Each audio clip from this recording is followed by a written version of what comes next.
Old Testament prophecies about the Messiah specify that the Messiah is a descendant of King David. The New Testament, in order to show that Jesus fulfills that prophecy, gives two lists of ancestors tracing Jesus back to David. One is in the book of Matthew, the other is in the book of Luke. What skeptics will notice when they look at these two lists is that they don't match. The nearest of Jesus' ancestors on both lists is Joseph, but beyond that they differ dramatically. The reason commonly given for this is that these lists are not intended to give a name for every single ancestor. Rather, each list only gives a selection of the names of ancestors. The number of people in each list was chosen for numerological reasons. This is why they don't match. However, what is more puzzling than the inconsistencies between these genealogies is the fact that in both lists, Jesus' lineage is traced to David through Joseph. Since Jesus was not a descendant of Joseph, tracing his descendants from David through Joseph seems rather odd. One explanation given for this is that one list is a lineage through Joseph, and the other is a lineage through Mary. Neither of the lists, however, explicitly state that this is the case, and on both lists, the ancestor nearest to Jesus is a guy named Joseph. In Matthew, it is specifically stated that this Joseph was the husband of Mary, not one of Mary's ancestors. And in Luke's genealogy, it describes Jesus as being, as was supposed,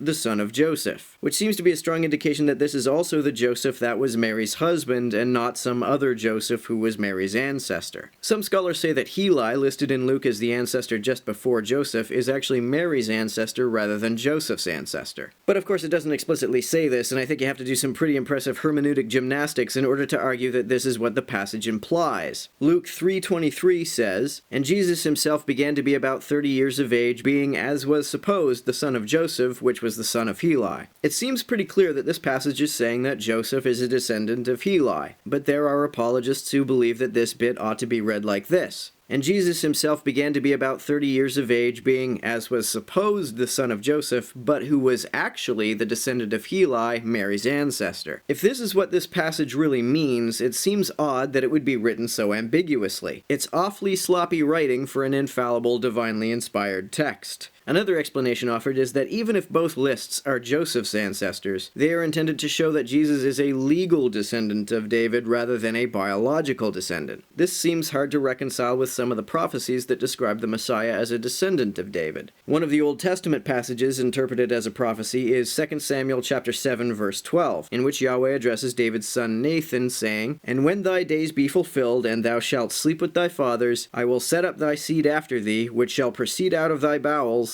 That's kind of weird. "And I will establish his kingdom." If this is referring to the Messiah, do adopted children really count as David's seed? And how can an adopted descendant fulfill this prophecy when adopted descendants don't proceed out of thy bowels? Some translations, instead of saying bowels, they say loins or flesh and blood, all of which seem to specify biological descendants rather than adopted descendants or legal heirs. There is very little reason to believe that Jesus fulfilled this requirement of the prophecy.